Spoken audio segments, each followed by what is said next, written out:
Bonjour Lisusu. En tout cas, bon week-end, papa Nangai. Non, maman Minata Zolinga Makasi. Maman Mina. Mina Zolinga Petit One. En tout cas, c'est le slogan et zone Ingisa.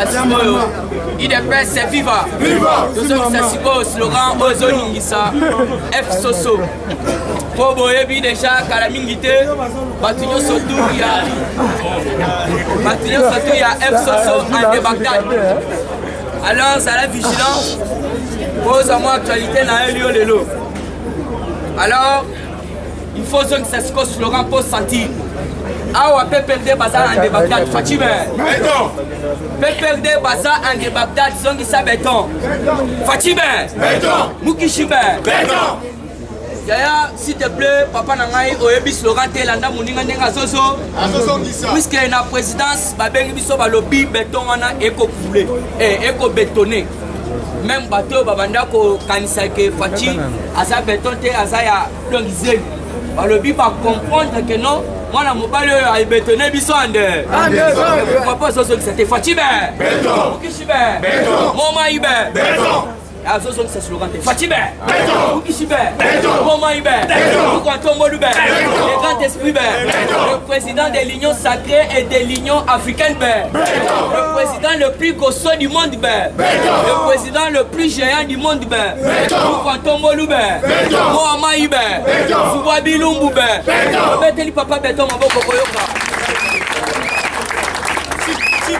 il faut se là puisque vous allez dans le président, on a eu prière. Prière Fatih Abeta, il y a un sauvé Congo. Puisque avec la prière, la porte nous surtout est qu'on fait mais porte nous est fongwami. Boyo qui va m'aider le bâté. Yo bana yo lukaolia. Okolia na mbongo ni. Bazia ya PPD basaleli bango ba carte ya visa. Azokende à n'importe quel moment à côté ici, à 50 000 $. À tiens la poche. Azoye biso makambo et donc ni tété IGF. Il y a papa Naeb Sakabino, les gardiens du trésor public, Gilles Allé. Fimbo Yake. Un lobby de certaines donc des personnes qui n'ont pas même de qualité, qui n'ont pas même donc à ça qu'on qualifie bango batumoko songolo pakala. Mais basa ko zombongo na trésor public. À n'importe basana carte visa et puis il faut bien comprendre. Ceux qui ont ça à haute bengi na state à cause zombongo. Il y a un moment qui dit que les gens s'échappent. Bakenda ki bakangi tina Brazza boyo ki ba misusu ami bale. Il y a CNCC. CNCC na OCC. La kati déjà les bazo nager. Na ya na zo biso ane retali banani bazo nager roi 29 na kati ya ibale. Il devait se vivre. Mais oui, c'était à 29. Ba yebi très bien que baza na carte soka se retrouver na Gabon abimisila. Bokoyoka, puisque Fatih aye, Asa Kobo yaba intouchable. Alors, au cours de mon mandat, il n'y aura plus les intouchables. Il y a un monde qui va mater tampogno. Et puis vous devez comprendre, ça fait déjà 15 ans. Donc cela veut dire que c'était au gouvernement de Mata Tampo. Donc continue en actualité Bokoyoka. Procès Chebea. Procès Chebea, il y a un minute un nouveau procès. Les généraux. Voilà, merci. Et là, on a présent le Bibino déjà, à Epsibino. Chebea. Et Baza, donc, dossier à Floribert, Chebea na Bazana. Et ça là qui, donc, il a bien aux informations. Les généraux Djadidja. Adjidja, pardon, aux arrêts. Voilà. Comment on a Djadidja. Donc, Aza aux arrêts, la minute de Tolo Baboy. Pourquoi? Bakéi va découvrir puisque Baza kosa l'enquête. Baza déjà donc va boucler. Il y a un procès il faut banda. Pour banda procès, il fallait que Baza non banquette. Alors Baza li banquette va boucler. Baké ko découvrir pas Djadidja.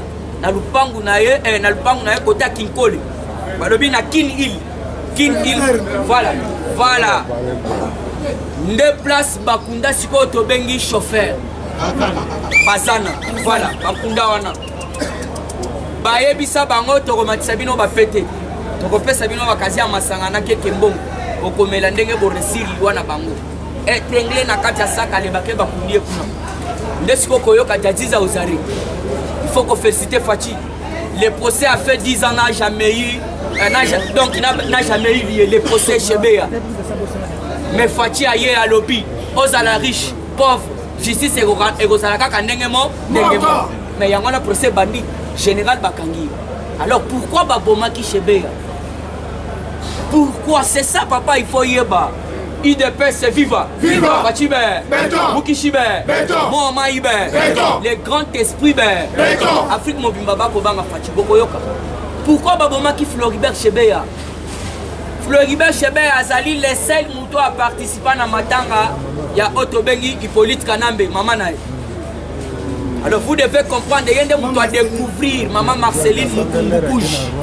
IDPS viva, viva, Bako Sabino Kombo Joseph Kabila, maman nae, maman Marceline Mukumbouj. Rwandaise. Comment on a Fernandé Yangwana? Yangwana, il faut tirer beaucoup d'attention à Bandegona Biso Bakatangé. Ils veulent toujours nous imposer les étrangers. Et cette fois-ci, on dit non. Pourquoi on dit non? Tout le monde va me soucier de l'ennemi. Abandiko le Bela Moïse Katumbi.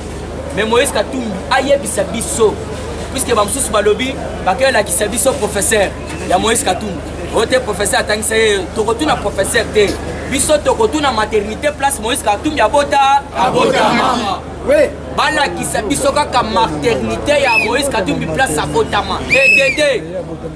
Tokolinga baya bala qui s'abiso atata mwasi ya otobengi Moïse Katumbi. Et des droits bisabiso maman na yeba kundawa. Papa na yeba kundayewa. Et puis vous devez comprendre. Noko na yeka zembe. Asa chef coutumier à Zambie. Avec Moïse, yeka na Zambie.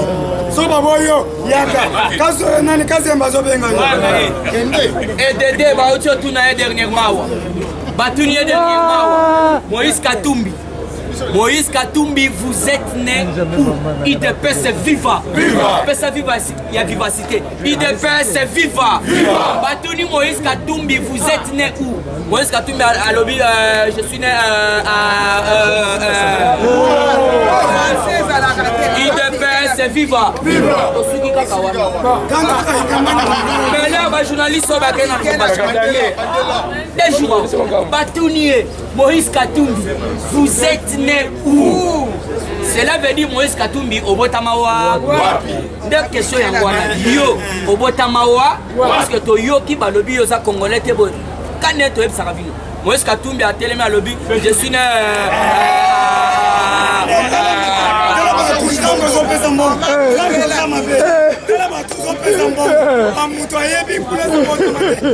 quand tu troubles le moment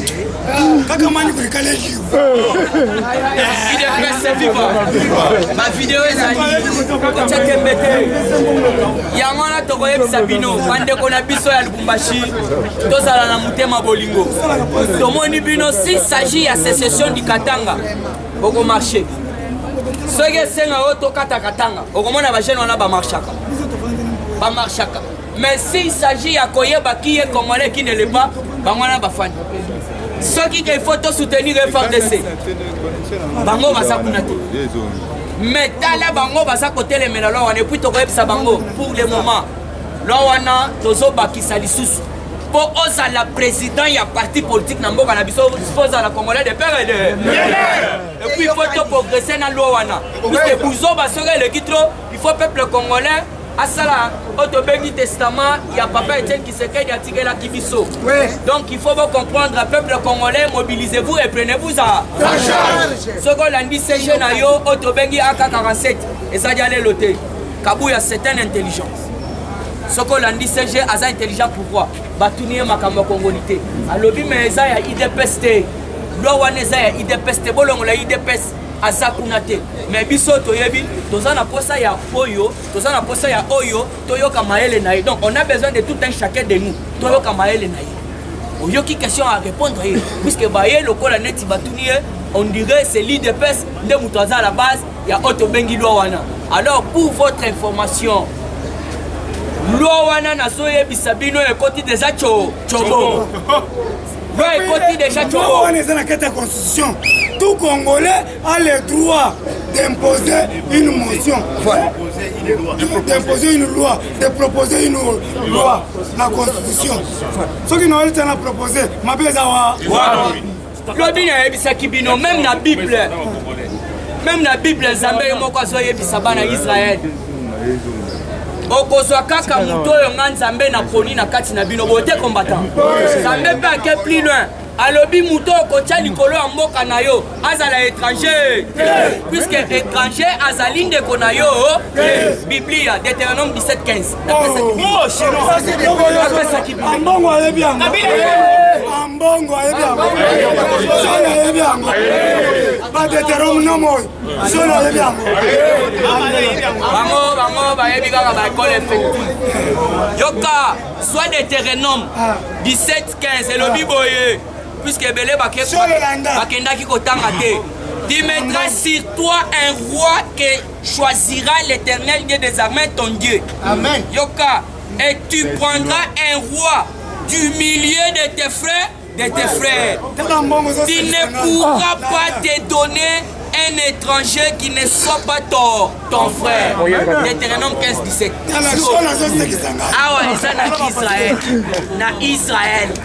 Zambé et Moko. Et bon, Moko congolais. Prenez-vous en charge, papa. Les regraves, les rassonnés.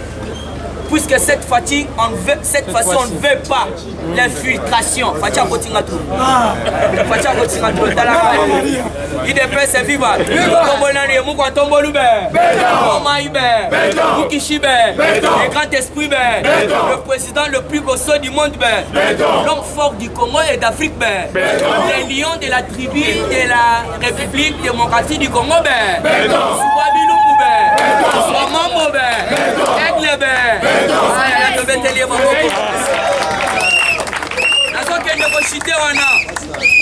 Matata Mponyo boyoki plane akotaki lobi ne bakataki papa otobengi bati lukwebu soki bolandi lobi puisque koto plane azalaki ya makasi koto pe ezalaki.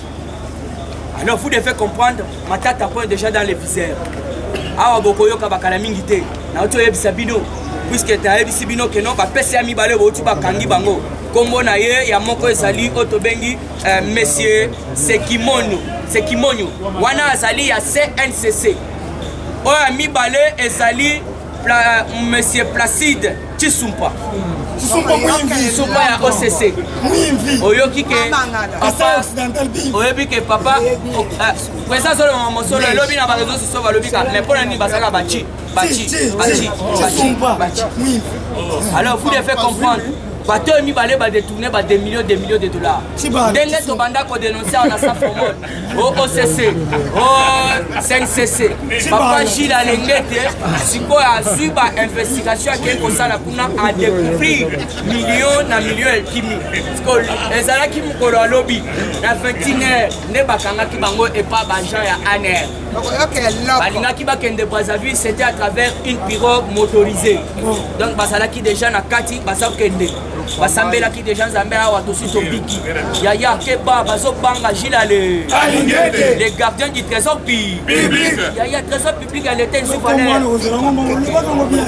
le gardien du trésor public allez fibu yake bazofia kola bango en désordre yokana le DPCA mais bino bozala ki wana soki bobanda kosala bien en faveur ya peuple congolais pourquoi boki cela veut dire va sentir moto ya Fachi Fachi ne fait pas se jouer avec les trésors publics na ebisaki bino IGF banda na kola na yebaka na ngango te ngana yekoyeba IGF à travers Fachi Beto qui a retourné la vie à travers Gilles Mama Minata. Yamana omoni sikoyo. Mama Minata. Yeyo. Waki na yebitaye. Tinda numero kuno. Emmanuel Macron. Plus de 143. Plus de 143, 97, 38, 47, 938. 97, 38, 47, 938. Toujours la carte actualité. État de siège. Sous une haute température caniculaire, Donc Massassi est au Kakiande. Si sous notre température caniculaire. Donc Matouze et les Landais. D'ailleurs, troisième lot. Yangono Yokawa. Lobi na bisa bino bakangaki mususu. Chef moko ya makasi côté ya Minembo. Awa koyoka sikoyo. Après ça va confronter. Koyoka sikoyo.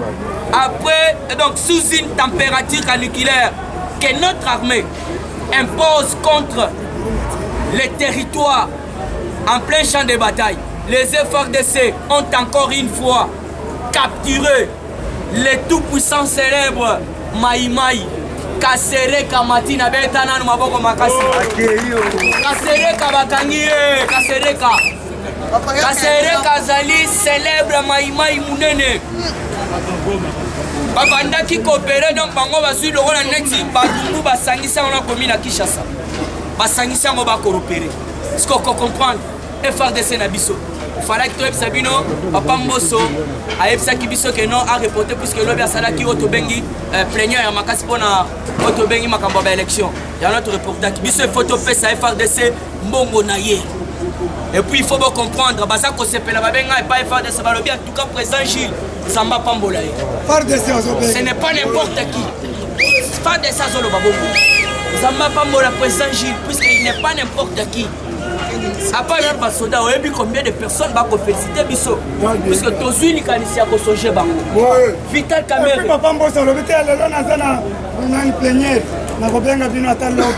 Papa Vital Kamere, na matanga ya Otobengi, général Onani Rwandais, James Karbareb, il a fait donner combien de bombes? Dans le mariage à moi, James Karbareb, Kamere a donné 35 bombes.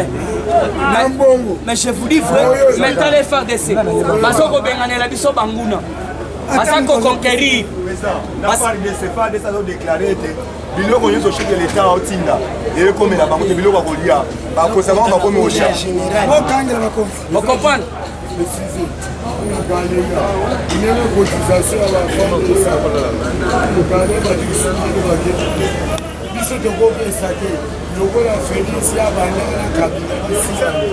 il est fait c'est vivant il est fait n'acheter wana na lingana pèse exemple wana pourquoi boyo kamute mamabe mariage à James Kabare au Azali Rwandais Vital Kamere bimisa 35 vaches maintenant les forces de ça kobunda a pour récupérer puisque na bisa kibino média silence mais s'il s'agit de Batouba Koufa c'est les médias Batou Liboso oh France 24 na Yorobi boy 25 personnes tuées na Djougou. Oh, 4 ont été étringués, 45 villages ont été conquis. Mais quand il s'agit que FARDC a ça qu'on neutralisé, qu'on capturer même Bakran chef Nabango, qu'on conquérir le village Salaki, donc occupé par les Rwandais, les médias n'en parlent pas. Alors vous devez comprendre que non, on doit soutenir les FARDC, puisque ça va être Nabiso. Le policier parole que. Merci beaucoup. Une histoire à écrire avec des lingots d'or dans les annales des femmes vertueuses. La création du trophée M. Kassalou par la Lisadel. Trophée M. Kassalou, se reconnaître le mérite de la veuve de l'opposant Étienne Tshisekedi Wamulomba. Femme d'honneur, femme forte, femme vertueuse, artisan de héros que l'on veut de vive voix. La grande première édition consiste à la remise officielle du trophée aux mains propres de Marthe Kassalou Tshisekedi fin avril 2021 à l'hôtel Béatrice à Gombe.